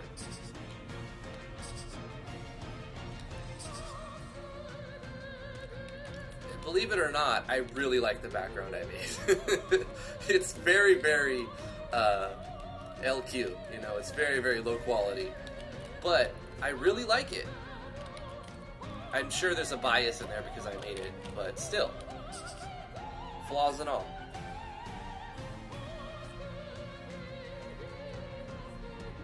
Title for the day, Parallaxing with Drift Raws. I love it. It's great. Airship time!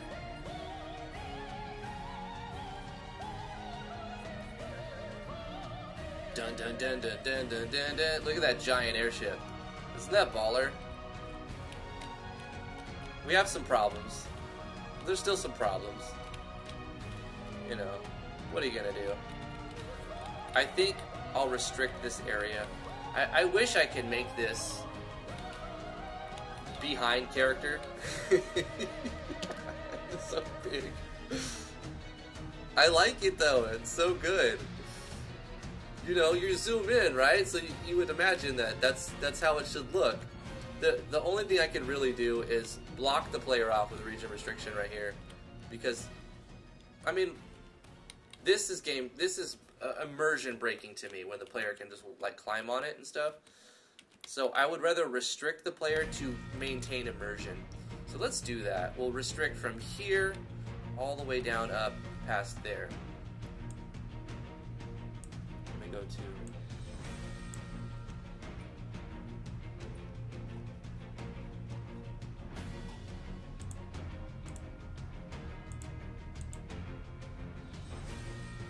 Let's go to the regions and restrict from here like this.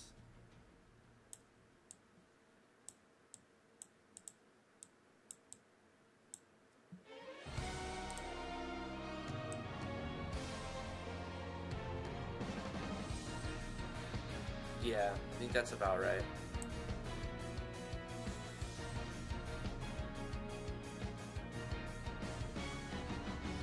I mean, yeah, let's test that.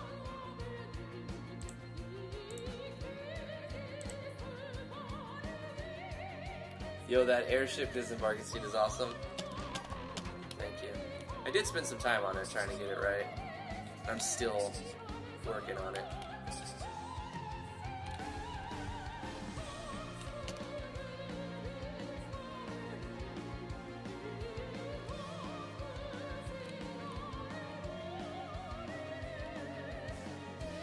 So now if I press up, I can't walk through it.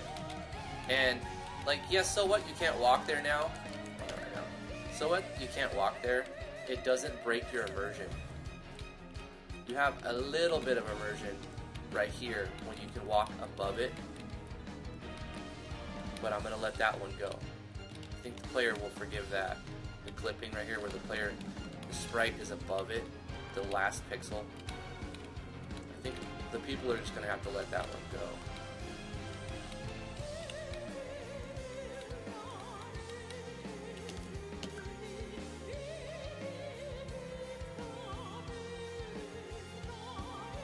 That's an amazing idea to make a ship animation land.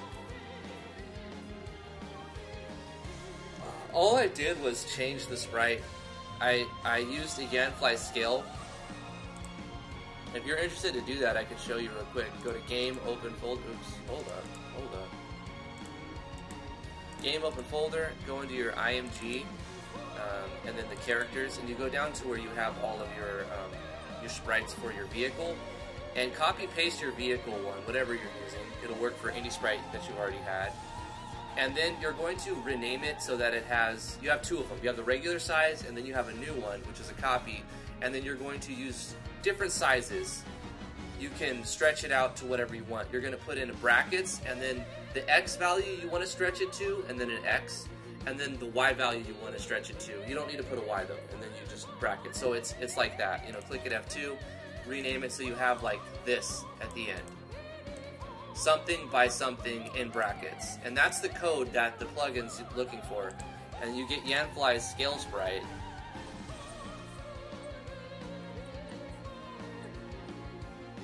Scale sprites, it goes here. And it's plug and play, that's it really. Smoothing, let's turn on smoothing and see what the sprite looks like.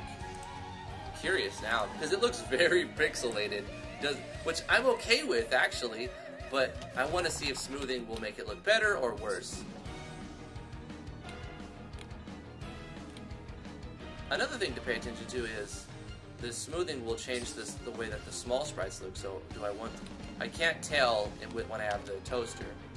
So I need to check smoothing with like Edmund or Mars, or you know, the male or female sprites. How does the airship look? It looks like a kind of a blurry mess. What do you guys think? Blurry, quote unquote, smoothing, or pixelated airship? I like the pixelated one better. Like, I'm just okay with it being all pixelated because it just kind of blurs it. I can see how if you were making things, certain sprites will just look better smooth. Pixel says Sir Positive Hands. I agree. So that's two people think that.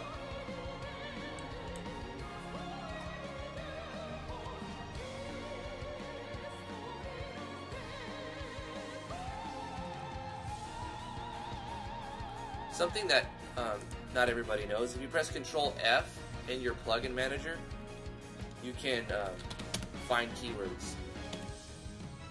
So I typed in scale and then pressed enter, and it's finding the next instance of scales, because I know it's called scale sprites. And then you don't have to get lost looking for it. We're going to turn smoothing back off to normal so that we have that real pixel. We need to test one more thing, and then I'm going to have to end the live stream. I'm going to turn the starting sprite to Edmund, and then I'm going to walk into the town map and walk out. Oh wait, we turned off smoothing. That's what I wanted to test, but we turned it off anyway because we decided it looks better with a pixel.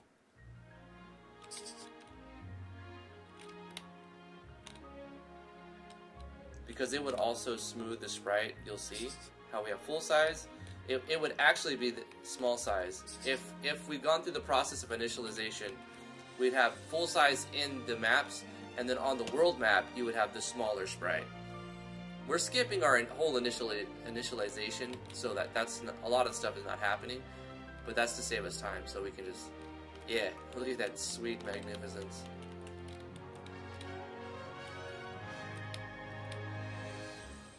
T has to run out of the house, so I'm going to give her the room, and we've got some stuff to do, but that's going to do it for today's live stream. I really appreciate it. Thank you guys so much for coming.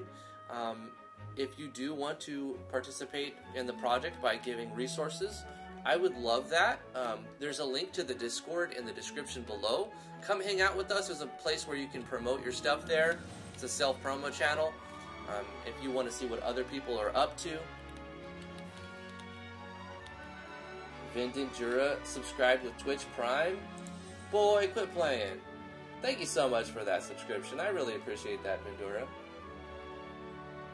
Vindonjura. Vindonjura.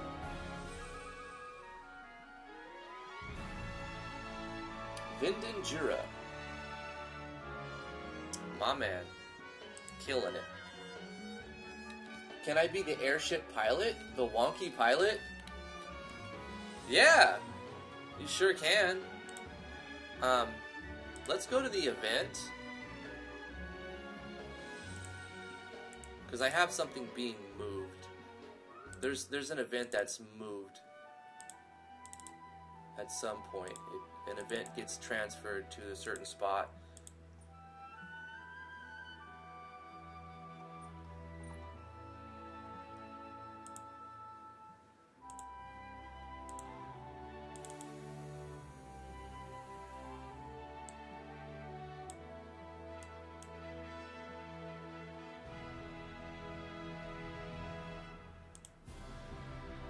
Set event location 1519. this event, 1519. So this gets... How come the sprite... Why do I have the sprite showing land zone like it's supposed to? Oh, that's a doodad. Yeah, that's a doodad. So what we'll do is...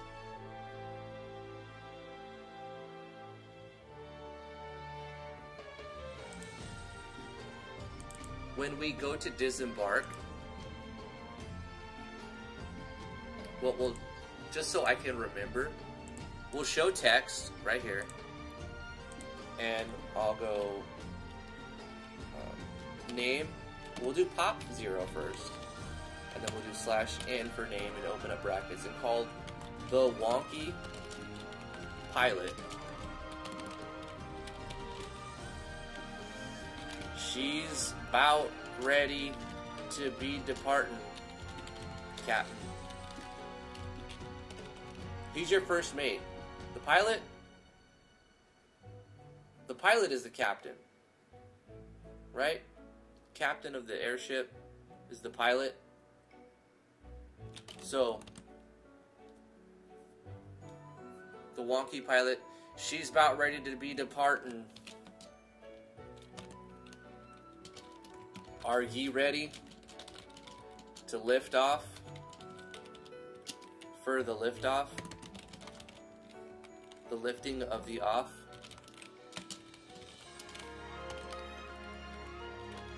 Miss Timus. Don't judge the way he speaks. He's wonky.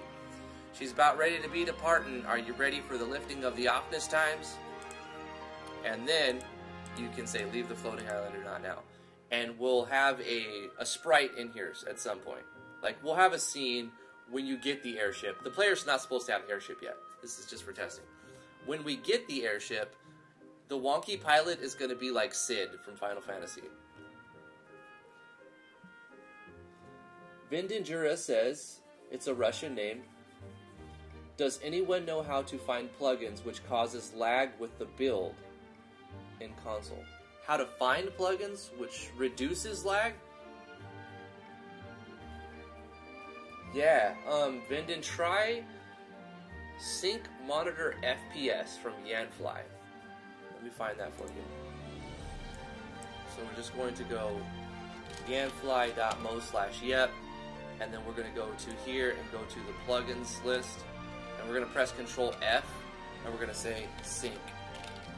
Right here, Sync Monitor FPS. I'll take this, and then I'm going to put that in the chat for you. Actually, it was the Twitch chat. Boom. Try that one. It might have something to do with the monitor's frame rate. I don't know if that's the problem, but if it is, that could help fix it. Character like that are always nice to see. I mean, character who cannot speak normal. I mean, a way to find plugins which are causing lag. Oh, right. Really, Vindin? It's like a process of elimination. That's annoying. That's a hard part. Because you have to go through and like turn off one plugin and be like, okay, turning off this one. And then hit OK. And then test it. And then if it still lags, turn it back on, check another one. And if it still lags, turn it on, check another one.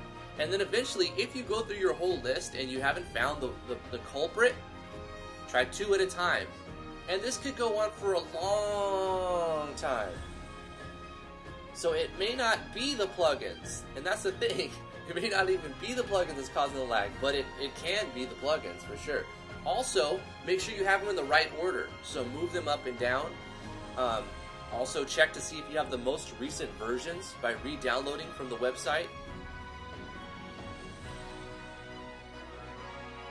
Lag with only Yanfly plugins turned on. It may be that one of them or more of them are out of date. It may be that they're in the wrong order. It could be that it's a note tag, like above states core note tag or something. Like you have too many passive states can cause it. I had a problem where I was trying to replicate a Final Fantasy XI passive states system. So I had about like 15 to 20 states on each character, and it caused me a ton of lag. So if you have a lot of passive states, it could be that.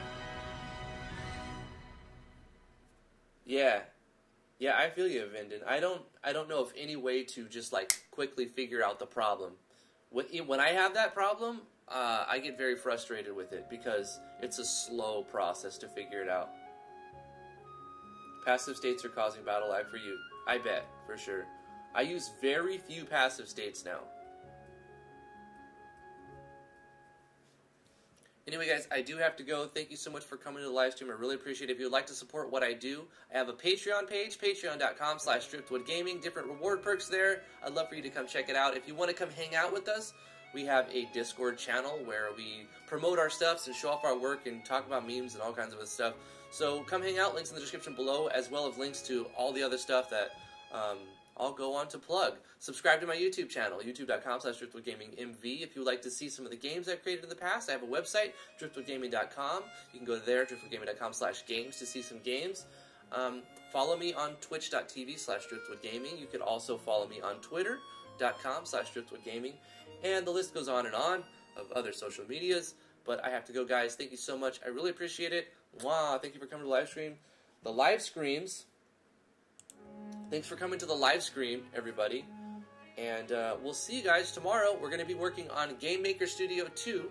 Every Thursday, GameMaker Studio 2. So stick around for that if you're interested tomorrow, 10 a.m. to noon Eastern Standard Time. Bye, guys.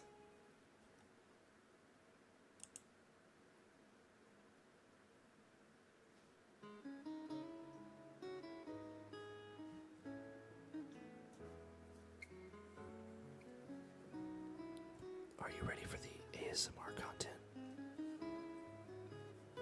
Let me get this. Scratch my itch real quick. Oh, it moved over here. Oh, that's better.